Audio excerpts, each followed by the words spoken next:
Amigos de TRC Sports, sean bienvenidos a un episodio más de La Cabina. Y bueno, todos los programas yo digo que nos damos un lujazo, pero hoy el lujazo es más que verdadero, bueno, yo digo, de las cosas por las que uno estudió periodismo, por tener la oportunidad de entrevistar a personajes tan importantes, una voz autorizada de nuestro fútbol nacional, el profesor Manuel Plasencia. Bienvenido a La Cabina, profe. Muchas gracias. Un honor para mí estar con La Cabina y con ustedes y con los veedores de este programa. Profe, cuéntenos un poco en qué anda Manuel Plasencia ahorita, ligado al fútbol. Solamente lo está escuchando, ¿cómo sigue ligado al fútbol Manuel Plasencia en este momento? No, el fútbol todos los días, cuando nos hablando con muchachos como ustedes, ya con la carrera hecha, otros que están en formación en las universidades, siempre hay un día que se va separando para conversar de algo que haya interés, y yo he tenido la suerte de que los periodistas me han seguido, y yo lo digo sin ningún tipo de rencores ni de guardarme nada. El periodismo ha progresado muchísimo, pero es bueno saber que aquí en este escritorio, en este rincón, se sentó Santos Colmenares, periodista del Universal, se sentó Cristóbal Guerra y José Visconti y Rubén Mijares en las páginas del Nacional. Cuando los periódicos, hablamos de periódicos de un día para leerlos y para informarse, y ahora hay nuevas inquietudes y nuevos muchachos, los llamo yo porque son muchachos en formación. Y esos muchachos en formación, profe, es importante que sepan la trayectoria de Manuel Plasencia, una persona que llegó a este país y bueno, se enamoró del fútbol venezolano, ¿no? Se enamoró del fútbol venezolano como entrenador, como jugador y también como comentarista estuvo, ¿no? Sí, tuve las tres cosas. Jugador, yo no fui un gran jugador, yo no fui futbolista profesional, no llegué a ser profesional. Me fui con 26 años, 27 años, me fui por motivo de una ruptura muy delicada de ligamentos.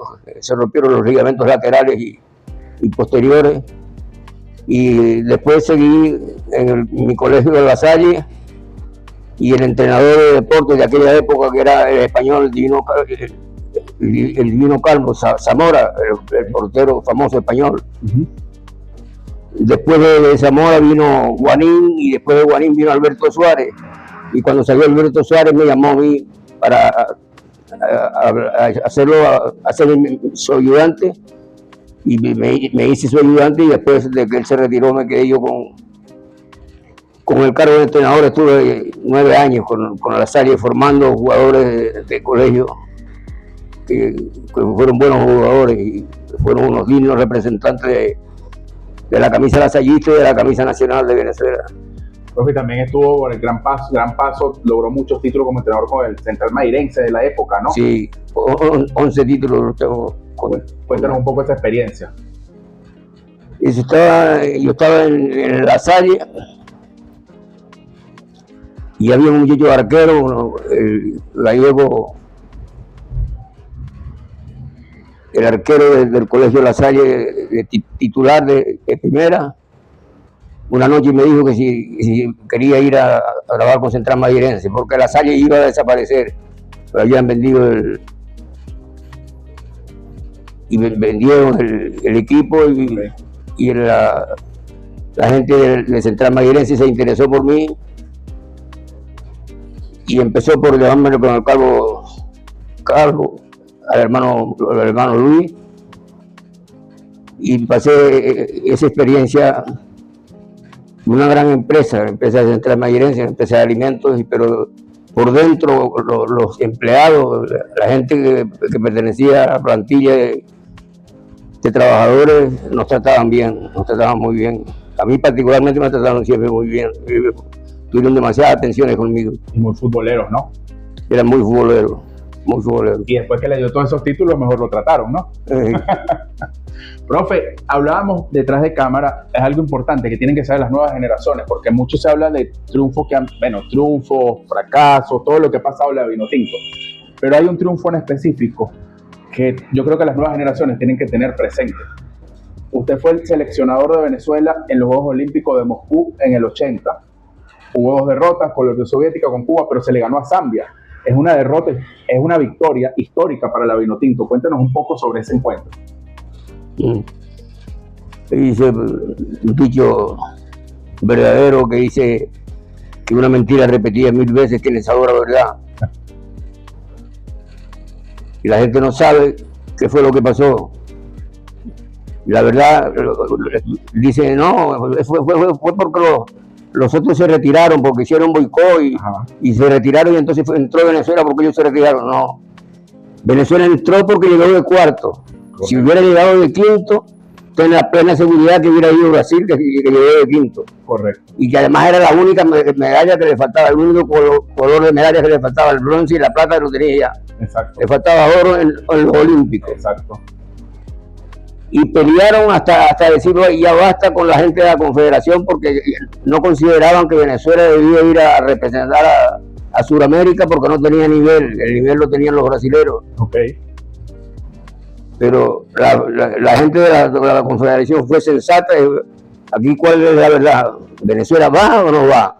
Venezuela no ha renunciado, Venezuela va. Fuimos llamados al Instituto Nacional de Deportes por el entonces presidente del presidente del Instituto de Boni, sí. Arnoldo de Boni, y el presidente de la República, Luis Herrera Camping. Okay. Fuimos llamados a una reunión en la casona, y ahí me dijeron, bueno, profe, ¿tiene nivel el equipo para medallistas? No, pero para competir sí, le dije. Claro. Y el presidente Herrera enseguida dijo, esa es la palabra. Y lo mandaron. Cuenten con eso. Arreglenlo todo ustedes, que me gusta que actúe así. No diciendo mentiras. No hay medalla, pero hay una digna representación. Y así fue. Así fue, y se logró esa victoria histórica, profe, contra Zambia, porque es una victoria histórica. Venezuela tiene un triunfo en los Juegos Olímpicos. Sí. ¿Cómo vivió ese lo que estábamos hablando tras de cámara, profe?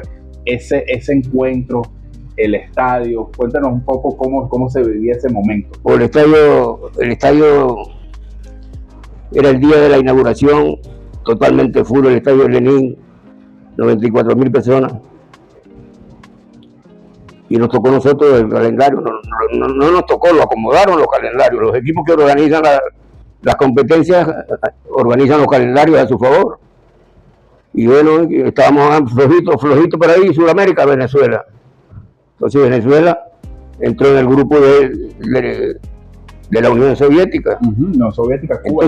Entonces nos tocó todo el comité central del Partido Comunista Ruso, okay, viendo el partido, y 94.000 aficionados más.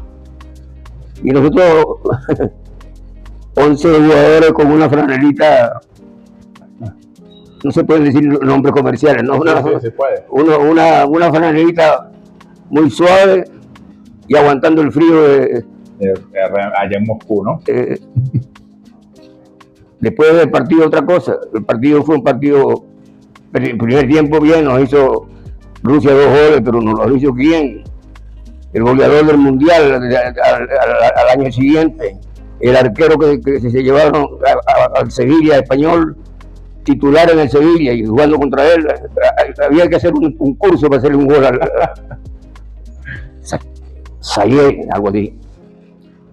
Sí, un nombre de estos soviéticos un poco complicado. Pero, profe, se logra ganarle a Zambia en la última presentación de la Vinotinto. El último partido fue contra Zambia y jugaron muy bien los venezolanos, jugó muy bien Venezuela. Un Bobby Eli que hizo el primer gol, y que su Bizarreta. Y fueron un golazo. Y el partido bien jugado, el público enardecido, aprendiendo, felicitando. Fue una experiencia divina. Además, la representación de ellos, de ese grupo de jugadores, fue una gran representación, porque hoy los buscas, 40 años después, y todos están en lugares importantes, en el mundo comercial, en el mundo universitario, en el mundo de los tribunales, son todos profesionales. Y yo tengo la satisfacción enorme, que la voy a decir, no por echármela, sino por reconocerles a ellos, que me diga a mí Iker Zubizarreta y me diga hoy hace un mes, yo soy lo que soy y he transmitido a mi familia lo que he transmitido porque te conocí a ti. Imagínense. No, eso fue un honor para mí. Yo dije, bueno, el honor fue mío, Iker. Y son referencias, profe, referencias históricas que todo el que se llame fanático de la Vinotinto tiene que saber todo lo que pasó en esos momentos. Así fue. Venezuela, Brasil peleaba que bajaran a Venezuela al cuarto lugar y subieran a Brasil al quinto.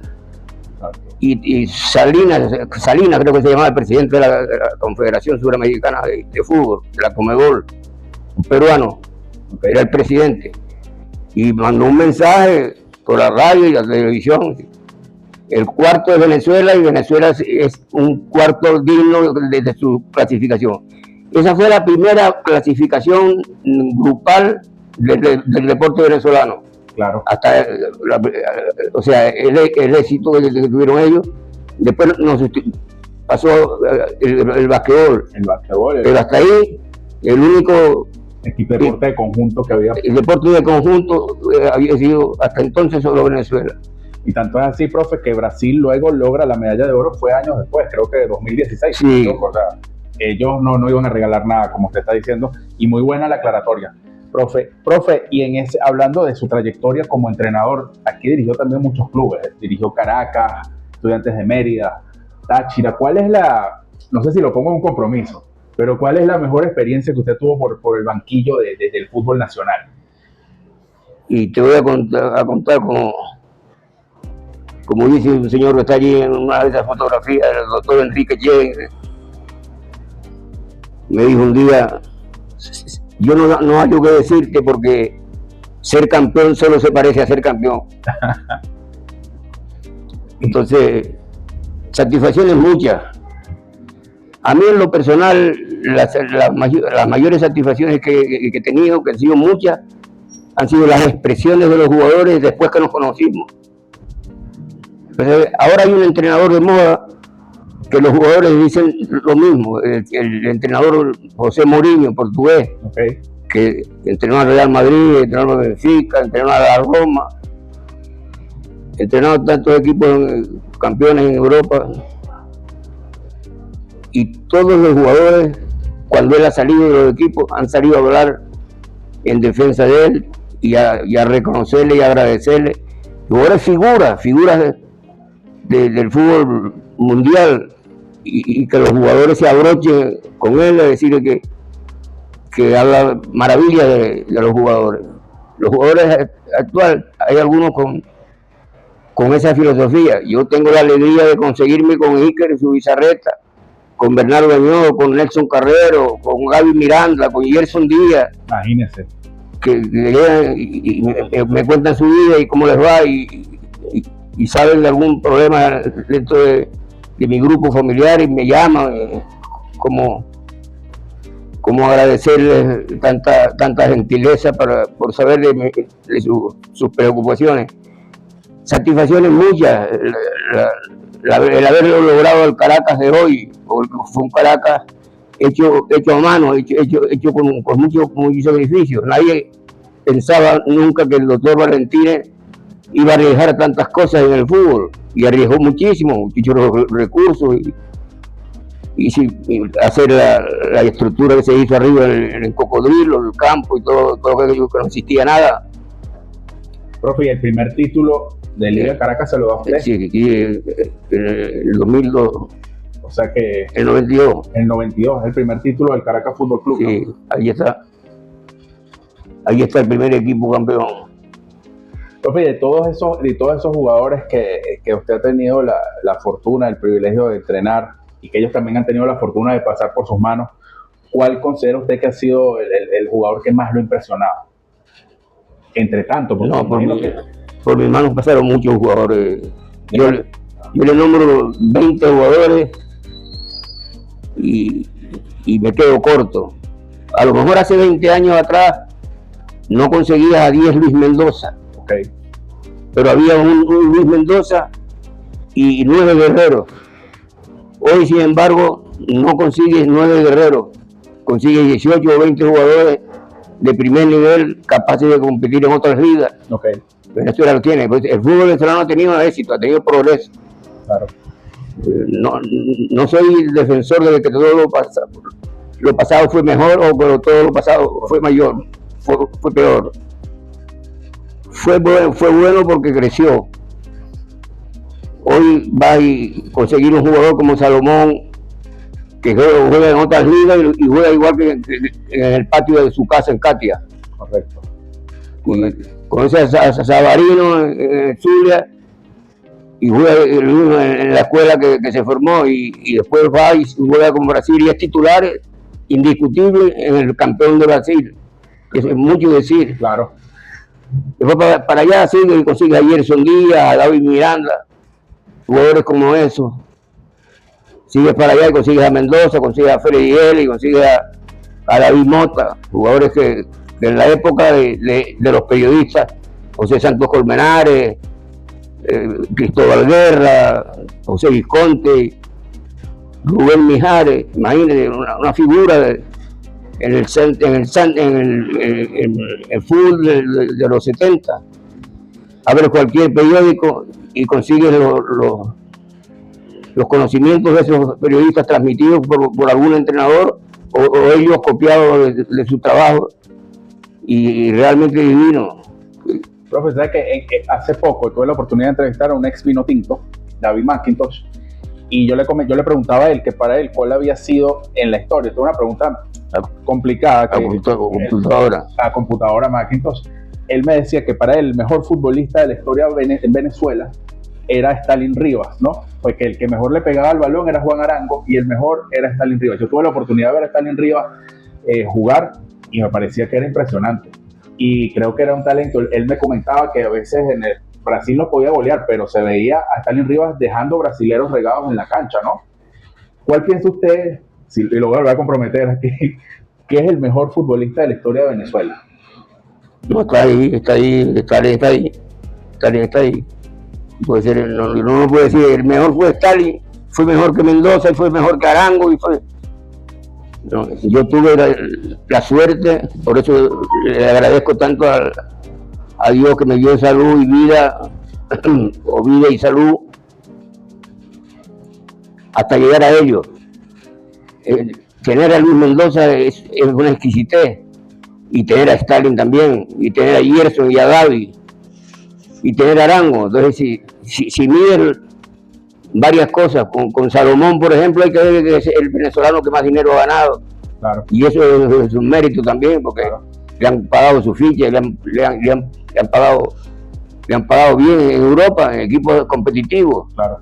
Entonces, si me aprieta me dice que el mejor fue Stalin, yo le digo, no fue el mejor, estuvo entre los 4 mejores, pero Arango era igual que Stalin en pelota parada. Stalin los dejaba regados en el camino. Exacto. Quizás Stalin era más explosivo, profe. Sí, Quizás Stalin era un poco más explosivo. Sí, era más explosivo.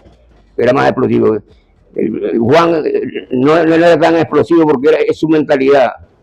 Claro, más tranquilo, pero era un genio. Hace un mes y medio, unos meses atrás, fuimos en diciembre, fuimos a unas actividades escolares de un colegio, y yo detrás de Juan Arango le dije, Juan, tienes un hijo que juega bien. Y miró y dice, por ahí viene Manuel Plasencia, me voy a esperarlo. Ok. Y estuvimos hablando. Y le dije, tienes un hijo que juega bien, vi jugar a tu hijo, me dio mucha alegría verlo. Como se lo he dicho a Gaby también, fui al estadio. Y que no te vi el domingo pasado, no, porque mi hijo no jugó en el interior. Okay. Entonces, Gaby Miranda es otro, profe, de los ídolos del Caracas Fútbol Club de uno cuando era chamo. Figura. No recuerda siempre ese nombre, Gaby Miranda, como como uno de los estándares, ¿no? Hablar en aquella época de Stalin, y hablar de William Méndez, de San Cristóbal, de Pedro Feble, era diferente, de Cheche Vidal, claro. Jugadores grandes.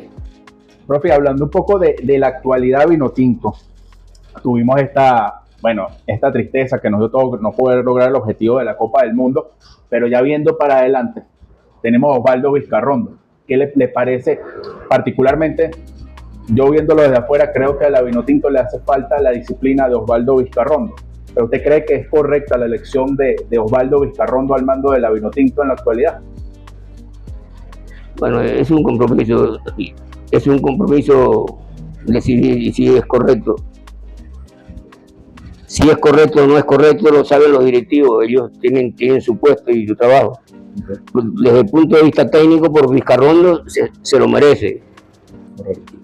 Puede hacer un gran trabajo y puede ser que Dios quiera que le vaya bien para que realmente lo haga. Él es un hombre trabajador, es un hombre de disciplina, ha visto todo lo difícil de los partidos.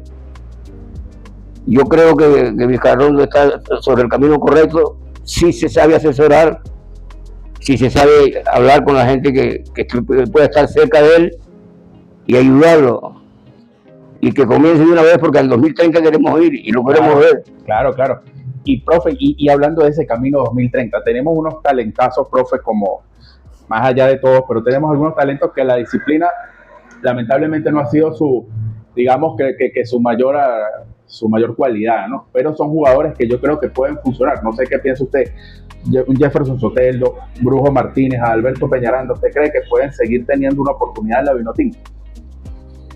Yo creo que sí. Algunas correcciones hay que hacer y algunos a veces hay que castigarlos para que sean ejemplos, si es que tienen cosas contrarias. Pero yo creo que hoy ya eso pasa a la historia. Eso no es. Hoy no hay indisciplina en el fútbol. Hoy hay máximo rendimiento o mínimo rendimiento. ¿Quién puede jugar al lado de Savarino? Savarino. ¿Quién puede jugar al lado de Soteldo? Soteldo.